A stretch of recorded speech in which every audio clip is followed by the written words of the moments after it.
Small cap category में बहुत सारी म्यूचुअल फंड्स स्कीम्स मौजूद हैं। उनमें से कई स्मॉल कैप फंड्स ने 10 सालों के पीरियड में मोर देन 20% के एनुअलाइज रिटर्न्स बनाकर दिए हैं। इन्हीं म्यूचुअल फंड्स में से एक फंड है DSP स्मॉल कैप फंड। लेकिन अभी के समय इस फंड को लेकर काफ़ी ज़्यादा सवाल आ रहे हैं, जैसे कि क्या फंड में अभी भी फ्रेश इन्वेस्टमेंट किया जा सकता है, एग्जिस्टिंग इन्वेस्टर्स को आगे क्या करना चाहिए और इस स्मॉल कैप फंड के अदर ऑल्टरनेटिव्स क्या है। तो दोस्तों, आज हम इन सभी सवालों का जवाब इस वीडियो में जानने की कोशिश करेंगे, जिसमें कि हम इस फंड को सभी पैरामीटर्स पर रिव्यू करेंगे। सो यदि आप भी इस फंड में इंटरेस्टेड हैं तो इस वीडियो के लास्ट तक जरूर बने रहिए।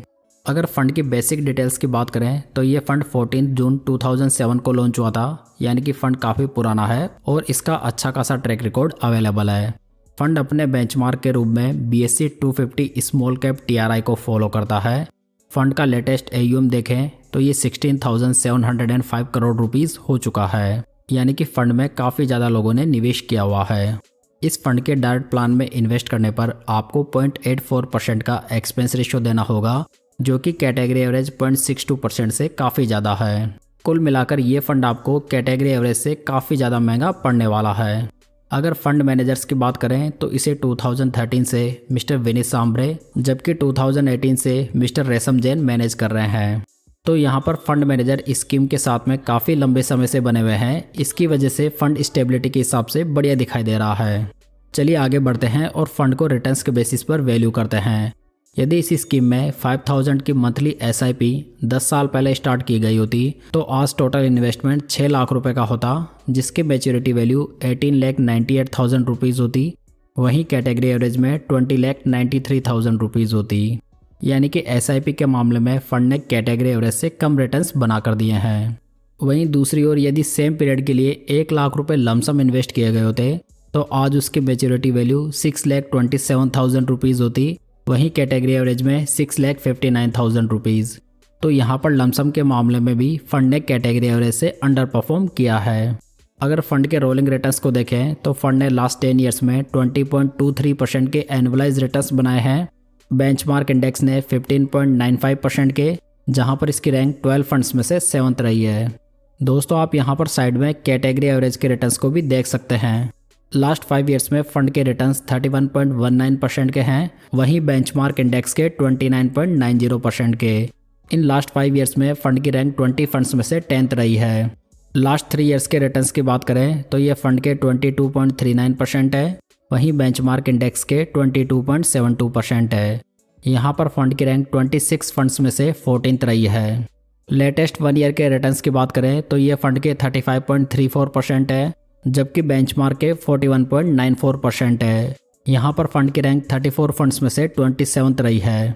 अगर ओवरऑल देखें तो फंड ने लास्ट 10 ईयर्स में मोर देन 20% के वार्षिक रिटर्न्स बनाकर दिए हैं, जिसमें इसने बेंचमार्क और कैटेगरी एवरेज दोनों के रिटर्न से बढ़िया रिटर्न्स डिलीवर किए हैं। हालांकि उसके बाद में पिक्चर में थोड़ा बदलाव आता है और उसमें लास्ट 5 ईयर्स में फंड ने ना तो कैटेगरी एवरेज रिटर्न्स को बीट किया है, न ही लास्ट 3 ईयर्स से बेंचमार्क के रिटर्न्स को। फिर भी देखा जाए तो फंड के रिटर्न्स लास्ट 5 ईयर्स में 31% के हैं, जो कि कम तो बिल्कुल भी नहीं है, लेकिन ये रिटर्न्स कैटेगरी के अदर फ्यू फंड से थोड़े कम जरूर हैं। चलिए आगे बढ़ते हैं और फंड के रिस्क रेशियोज देख लेते हैं। फंड का अल्फा देखें तो ये 1.77% है, वहीं कैटेगरी एवरेज का 3.32% है। अल्फा रेशियो ये बताता है दोस्तों कि फंड अपने बेंचमार्क इंडेक्स से कितने अधिक रिटर्न्स बनाकर दे रहा है। तो यहाँ पर फंड अच्छा अल्फा जनरेट करने में स्ट्रगल कर रहा है, जहाँ पर इसकी रैंक 26 फंड्स में से 21th रही है। बीटा की बात करें तो ये फंड का 0.87 है, वहीं कैटेगरी एवरेज का 0.81 है। बीटा जो होता है वो फंड की वॉलेटिलिटी को मेजर करता है। तो यहाँ पर ये फंड कैटेगरी एवरेज के तुलना में काफ़ी ज़्यादा वॉलेटाइल है, जहाँ पर इसकी रैंक 26 फंड्स में से 21th रही है। फंड के शार्प रेशियो की बात करें तो ये 1.15 है, वहीं कैटेगरी एवरेज का 1.27 है। शार्प रेशियो जो होता है वो फंड के रिस्क फ्री रिटर्न्स को मेजर करता है, जहां पर इसकी रैंक 20 रही है। फंड का स्टैंडर्ड डेविएशन देखें तो ये 15.99 है, वहीं कैटेगरी एवरेज का 15 है। स्टैंडर्ड डेविएशन रेशियो ये बताता है कि फंड के रिटर्न्स उसके हिस्टोरिकल एवरेज रिटर्न से कितने डेविएट हो सकते हैं। अगर ये डेविएशन ज़्यादा है तो फंड ज़्यादा वॉलेटाइल माना जाएगा। तो यहाँ पर फंड कैटेगरी एवरेज से ज़्यादा वॉलेटाइल है, जहाँ पर इसकी रैंक 21st है। इस तरह यदि देखा जाए तो लास्ट 3 ईयर्स के एवरेज रिस्क रेशियोज तो बिल्कुल भी इम्प्रेसिव नहीं है। फंड कैटेगरी एवरेज से काफ़ी ज़्यादा वोलेटाइल है, साथ ही ये फंड अच्छा अल्फा जनरेट करने में भी नाकाम रहा है। चलिए अब फंड का पोर्टफोलियो देख लेते हैं, जिसमें कि नंबर ऑफ स्टॉक्स की बात करें तो ये 74 है। टॉप 10 स्टॉक्स का वेटेज 26.83% है। पोर्टफोलियो का पीबी रेशियो देखें तो ये 4.50 है, वहीं पीई रेशियो 33.58 है। यानी कि फंड का वैल्यूएशन अभी कंफर्ट जोन में है, जो कि ना तो बहुत ज़्यादा है ना बहुत कम। अगर फंड की प्रेजेंट कैश होल्डिंग को देखें तो ये 5.89% है, वहीं कैटेगरी एवरेज की 6.72% है। यानी कि फंड ने लगभग कैटेगरी एवरेज के अकॉर्डिंग ही कैश में पैसा होल्ड किया हुआ है। दोस्तों आप डीएसपी स्मॉल कैप फंड का एसेट एलोकेशन यहाँ पर देख सकते हैं, जिसमें कि इन्होंने लार्ज कैप कंपनीज में कोई भी एक्सपोजर नहीं बनाया हुआ है। मिड कैप कंपनीज में 3.24% इन्वेस्ट किया हुआ है, वहीं स्मॉल कैप कंपनीज में 96.76% इन्वेस्ट किया हुआ है। यहाँ पर फंड ने स्मॉल कैप कंपनीज में एक्सपोजर कैटेगरी एवरेज से ज़्यादा लिया हुआ है, जो कि इसे थोड़ा रिस्की जरूर बना देता है। यदि फंड का सेक्टर वाइज एलोकेशन देखें तो इन्होंने chemical, capital goods, consumer, materials और कंज्यूमर स्टेपल्स में हाईएस्ट एक्सपोजर बनाया हुआ है। यहाँ पर इस फंड ने किसी भी सेक्टर में बहुत ज़्यादा एक्सपोजर नहीं लिया हुआ है, जो कि रिस्क मैनेजमेंट के हिसाब से ठीक माना जा सकता है। लेकिन दूसरी ओर यदि देखें तो फंड ने केमिकल में हाईएस्ट एक्सपोजर बनाया हुआ है, जो कि ये सेक्टर पिछले 2-3 साल से अंडर परफॉर्म कर रहा है, जिसकी वजह से इस फंड के रिटर्न्स पर भी नेगेटिव इम्पैक्ट पड़ा है। दोस्तों आप यहाँ पर स्टॉक्स की टॉप 15 होल्डिंग को देख सकते हैं, जहाँ पर फंड ने किसी भी स्टॉक में मोर देन 5% का एक्सपोजर नहीं लिया हुआ है, जो कि अच्छा पॉजिटिव माना जा सकता है। फंड का टर्नओवर रेशियो देखें तो ये 25% है।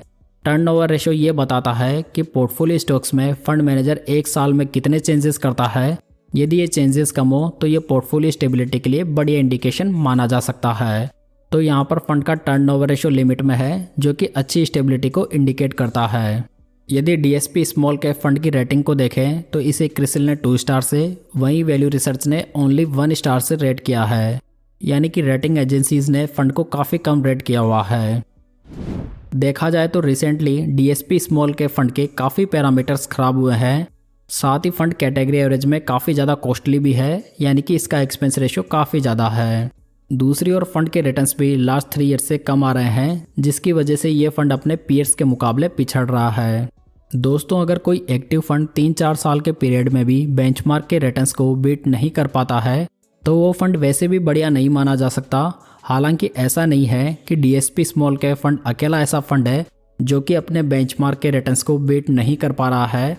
आपको लगभग सभी कैटेगरीज में कई ऐसे अच्छे फंड्स मिल जाएंगे जो कि अपने बेंचमार्क के रिटर्न्स को आउट परफॉर्म करने में नाकाम रहे हैं।